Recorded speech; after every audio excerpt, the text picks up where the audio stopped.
بسم الله الرحمن الرحيم. الحمد لله والصلاة والسلام على رسول الله. We continue reading from Imam Al-Ghazali's Jawahir al-Qur'an, the Jewels of the Qur'an. This is chapter 13. The surah of opening is the key to all doors of paradise. في كون الفاتح مفتاحا لأبواب الجنة الثمانية. We are using Muhammad ibn Qasim's translation. We are on page 73. Imam Ghazali rahimahullah said at this point, وعند هذا ننبهك على دقيقة. At this point we should like to make you aware of a subtle matter. So we say that this surah is the opening of the book. Of course, this is the meaning of the Qur'an, and the key to paradise. It is the key only because the doors of paradise are 8. The doors of paradise, the gates of paradise. And the meanings of the surah of opening too amount to 8. So know with certainty that each of these is a key to one of the doors of paradise. This is testified to by tradition. If you are such a one whose mind by chance does not have a belief in this, that is that the surah of opening is the key to believe in this, and that it is key to paradise, and yet you seek to understand the relationship between the two, then abandon what you understood about the outward aspect of paradise. Should you do so, it will not be hidden from you that each meaning of the surah of opening Al-Fatiha will open the door of one of the gardens of gnosis, Ma'rifah.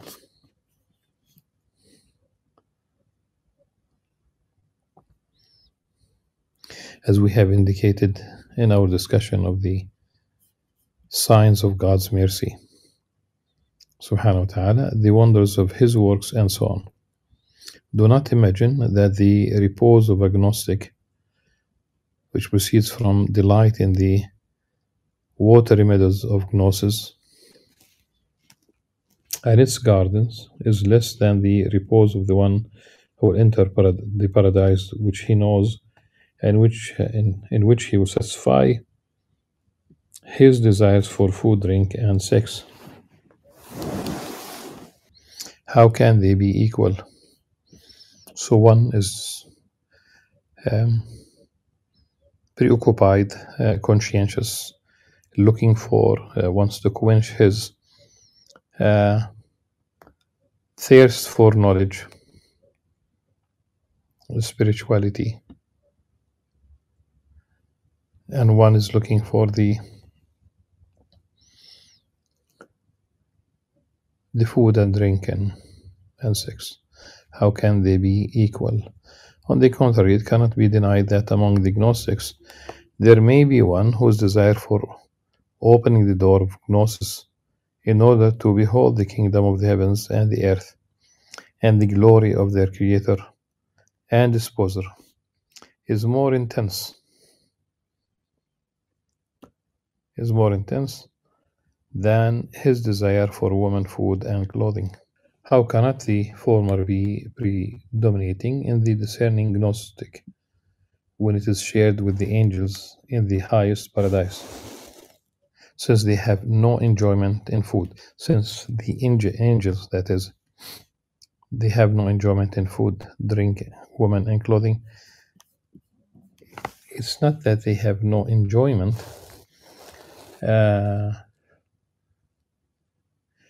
In Arabic is la hadha.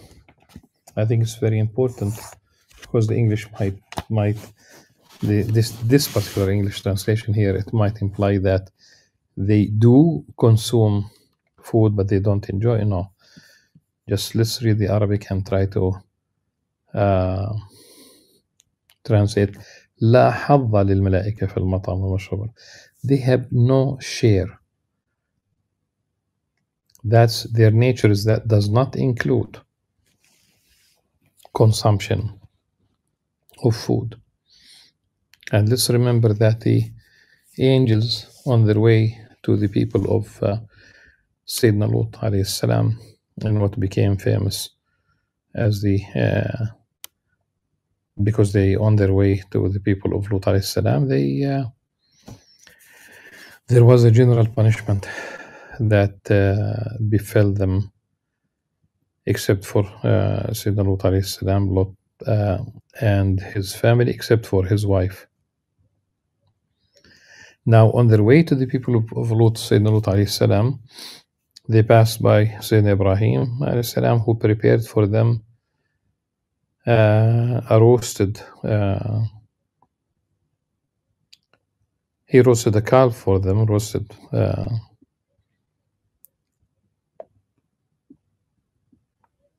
It's described in the Qur'an.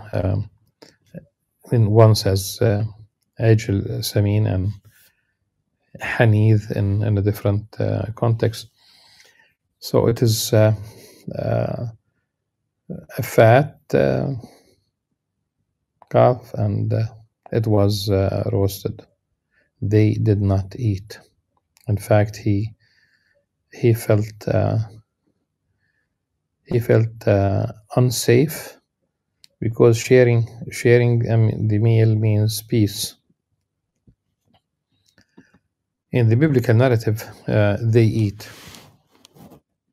In the Quran, they don't, because their nature does not change once they take the anthropomorphic form. They look like human beings.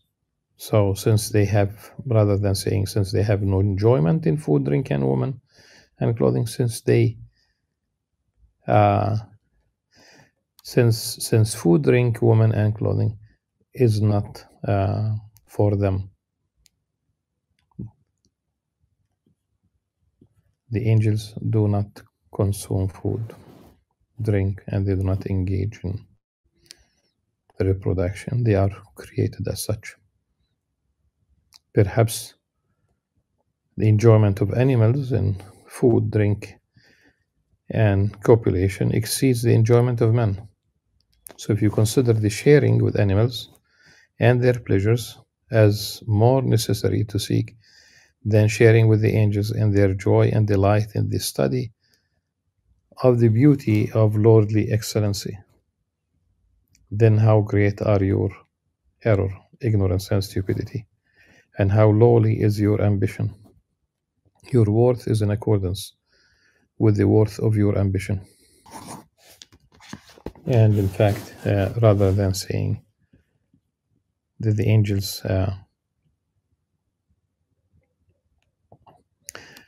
having joy and delight in the study of the beauty of the lordly excellence, really it's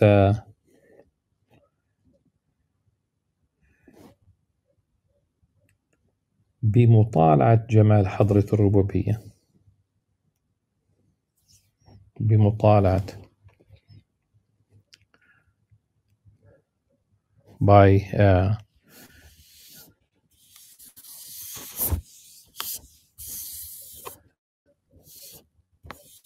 being aware of the lordly excellence, beauty. That's why we say beatific vision.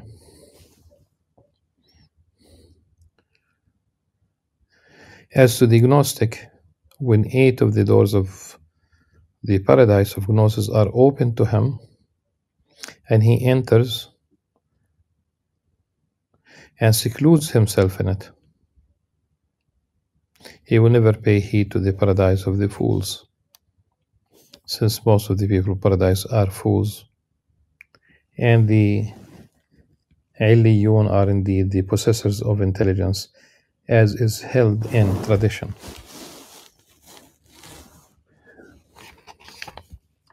This hadith is 2 parts really, and none of them is sound anyhow. أكثر أهل الجنة البل, that's one part, and Illiyun لدول الباب is the second part. The second part has no origin in the books of hadith. It's munkar. And has been attributed to Ahmad ibn Abi al-Hawari. The first part has a chain that is, to say not sound, it is weak. It has, literally in Arabic they say, sanad fihi lin, soft. It's not strong enough.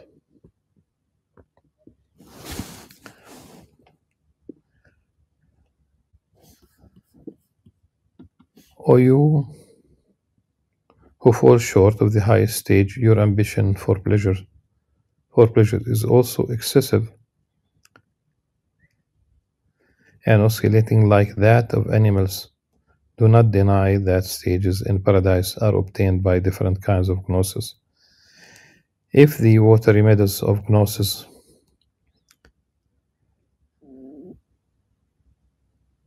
the gardens,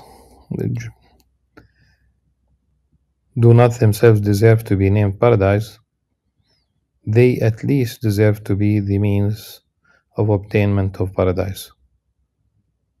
And thus they will be the key to paradise. Do not therefore deny that in the surah of opening are to be found the keys to all doors of paradise. So, O you who fall short of the highest stage, your ambition for pleasure is also excessive. The Arabic وأنت أيضا أيها القاصر همتك على اللذات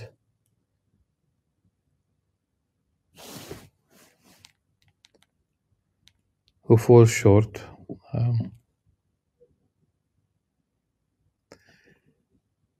your ambition for pleasures is also excessive and oscillating like that of animals. قبقب وذبذب كالبهيمة. Linguistically, this is the sounds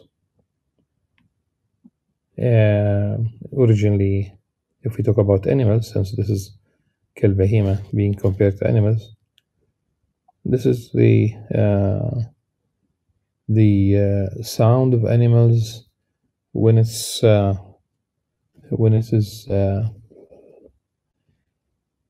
quote unquote internal, like in the making a sound with the mouth closed in a sense, but the meaning for once applied to human beings, it will be like mumbling, not making sense. Chapter 14. Why the verse of the throne is considered the chief of the Quranic verses. Chief of the Quranic verses في كون آية الكرسي سيدة آية القرآن، سيد آية القرآن وبيان اسم الأعظم. Okay. Chief, talk about the superiority of this verse.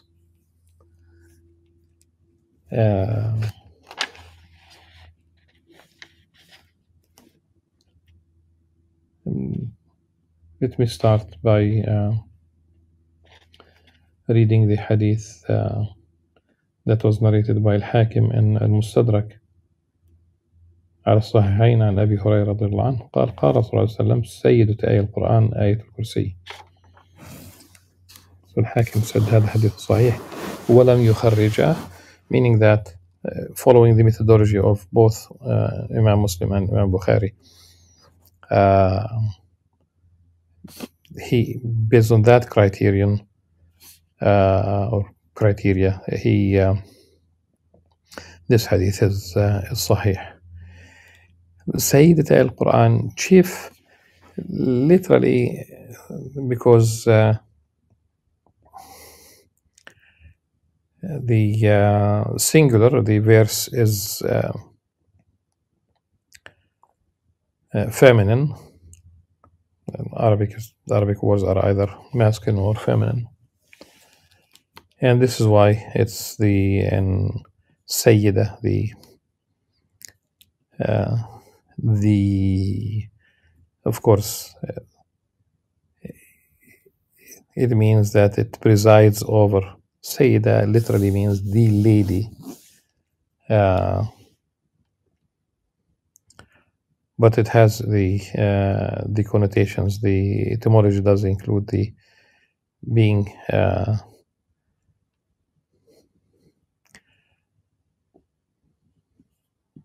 above all other in this context verses. Imam Ghazali said rahmatullah concerning the verse of the throne, Ayat al-Kursi.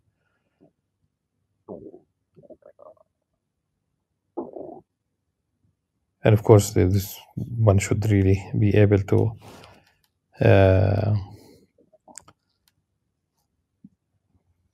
practical. Almost everyone knows this verse. He said, concerning the verse of the throne, I should ask you, do you have the ability to think of the reason why the verse of the throne is named the chief of the Quranic verses? If you are unable to discover it by your independent thought, turn back to the divisions of Quranic verses, which we have already discussed, and to their grades, which we have already set in order. We have mentioned to you that the knowledge of God, His essence and attributes, is that which is the ultimate aim of the Quranic sciences, and that all other divisions are sought because of it. Why it is sought for itself and not for anything other than itself. Thus, this knowledge is that which is sought, and all other things are its followers. This knowledge is the chief form of cognition, which comes first, and towards which the faces of the followers and their hearts are directed. So they imagine it and follow the example of it and the aim of it. The verse of the throne is named the chief of Quranic verses because it is concerned with the divine essence, attributes, and works only. It contains nothing other than these. Thus the word God, Allah, occurring in the verse of the throne, Allahu la ilaha illa huwa al-hayyul qayyum.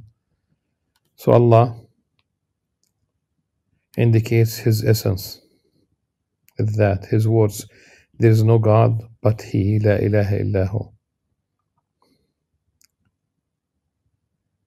are indication of the unity of the oneness, we should say, of His essence.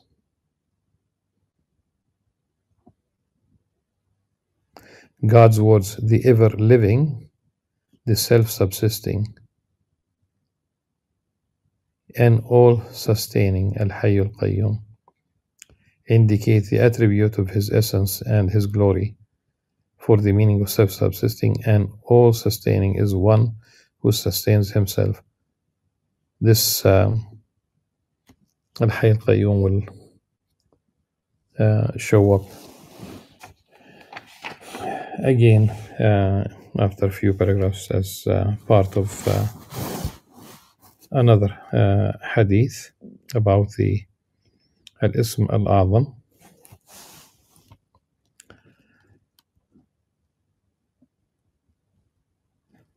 So the ever-living, the self-subsisting, and all-sustaining Al-Hayyul Qayyum indicate the attribute of His essence and His glory.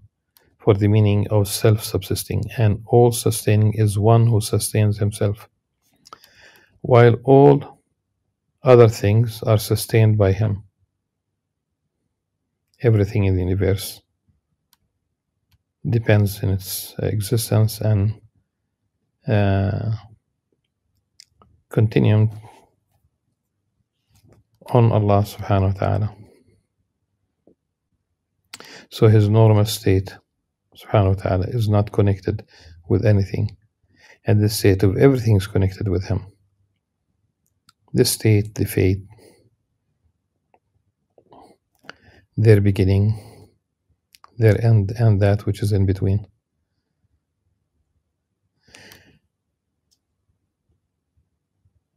So everything is connected with him. This is the ultimate state of glory and greatness. God's words, neither slumber nor sleep seizes him. لا تأخذ سنة ولا نوم, describe his freedom from the attributes of accidents, which are impossible in his case. Freedom from what is impossible in his case is not one of the obscure divisions of knowledge of him. Rather, it is the clearest of them. And I think this is a direct response to the biblical narrative about God creating the universe in 6 days and resting on the seventh day. So no sleep, no slumber, no tiredness, all the things that befell the human being and creatures. And if you add to this that sleep is the minor death, remember that nothing is like unto him. This is the cornerstone of Islamic theology vis-a-vis the essence of God. Cannot describe him with anything that befits the creatures, including time and space.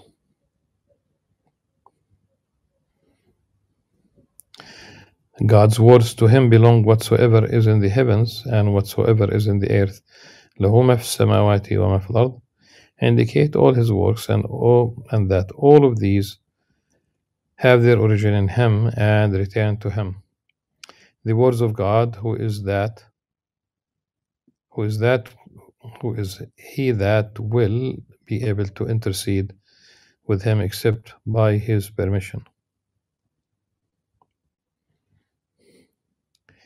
Indicate his being alone in sovereignty, authority, and command, and that whoever will have the right of intercession will possess it only because God ennobles him and permits him, a thing which is the negation of partnership with him in sovereignty and command.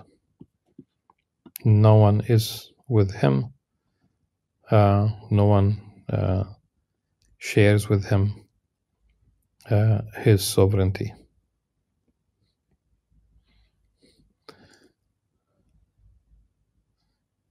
In fact, this universe is his creation, this universe belongs to him, point. We have free will and we should willfully submit to his will.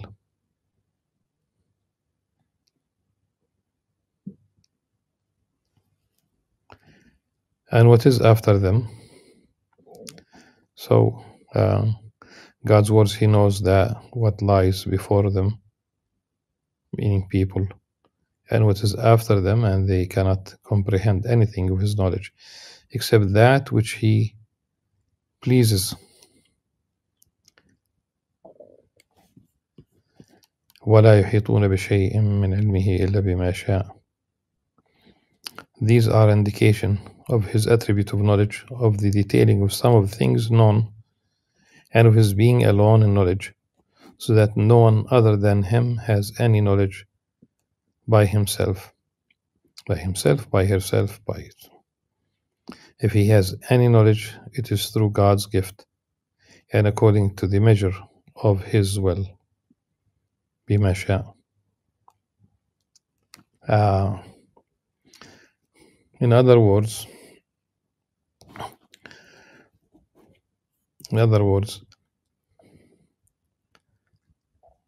Allah subhanahu wa ta'ala is omniscient, all-knowing. His knowledge encompasses every single thing. He knows the universals and the particulars. And this is why human knowledge is like cumulative knowledge from Adam alayhi salam until the very last person on earth on the day of judgment. Like our knowledge is cumulatively is partial, and Not only our, this is when it is sound and correct, it is partial. It is incomplete. And the problem is that we also have knowledge that is not true, and this is a very serious issue. And Allah subhanahu wa ta'ala enables Muslims and non-Muslims, whether it's basically the IQ that He bestows on people. This you don't achieve your IQ. It's not that you are born with an IQ of 60, 80, and you increase it to 160 like Einstein. So this is God-given. And now not only the IQ, but also to be the sources of knowledge are definitely more than that which you would observe in nature, that which is observable. But even then, when you discover something in nature, it depends on the subhanallah. When humanity became ready for all these discoveries, they took place in as much as when humanity was ready for the Qur'an, the very last book, the very last message, the very last phase of revelation. When humanity was ready for the Qur'an, it was revealed, subhanallah, a universal message. God's words, His throne comprises the heavens and the earth, indicate وسع كرسيه السماوات والأرض, indicate the greatness of His sovereignty and the perfection of His power.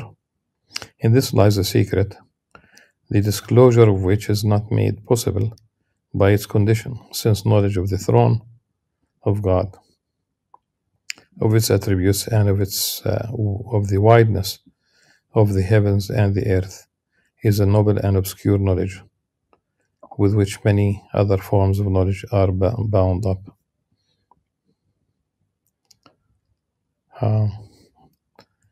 The observable part of the universe, subhanallah, it is so vast. Our own Milky Way. Our own Milky Way has 300, 400 billion, and I say 300, 400 because I have read both numbers. Stars, imagine the planets, imagine the moons, the other smaller bodies. So the observable universe, meaning that there's the part that we did not discover yet. It is still expanding. وَإِنَّا لَمُوسِعُونَ. It is 95 billion light years in diameter, and they have just doubled the age of the universe. Allah subhanahu wa ta'ala a'lam, but I'm saying that's what the scientists, from 13.6 billion years to 26.6 billion years. That's practical. So they are still discovering. It's an amazing 95 billion light years in diameters. And that still does not explain everything in that وسع كرسيه السماوات والأرض ولا يؤوده حفظهما وهو العلي العظيم. So preserving all this, so the words of God, the preserving of them, the heavens and the earth, does not weary Him, ولا يؤوده حفظهما, indicate the divine attributes of power and its perfection, and freedom from weakness and imperfection. God's words, He is the Most High, the Most Great, وهو العلي العظيم, indicate two great principles of divine attributes. The explanation of these two attributes would take a long time. Al-Ali al-Azim. The part of them which is possible to explain, we have explained in the work, the supreme aim, al-Maqsad Asna, Sharh Asma'illah al-Husna, the supreme aim and the beautiful names of God. Seek it from that book. I would like to leave the rest of chapter 13 to the next session, inshallah, so that we could also discuss Al-Ism al-A'zam and the relevant traditions at length, inshallah. Until then, سبحانك اللهم وبحمدك أشهد أن لا إله إلا أنت أستغفرك وأتوب إليك. والسلام عليكم ورحمة الله وبركاته.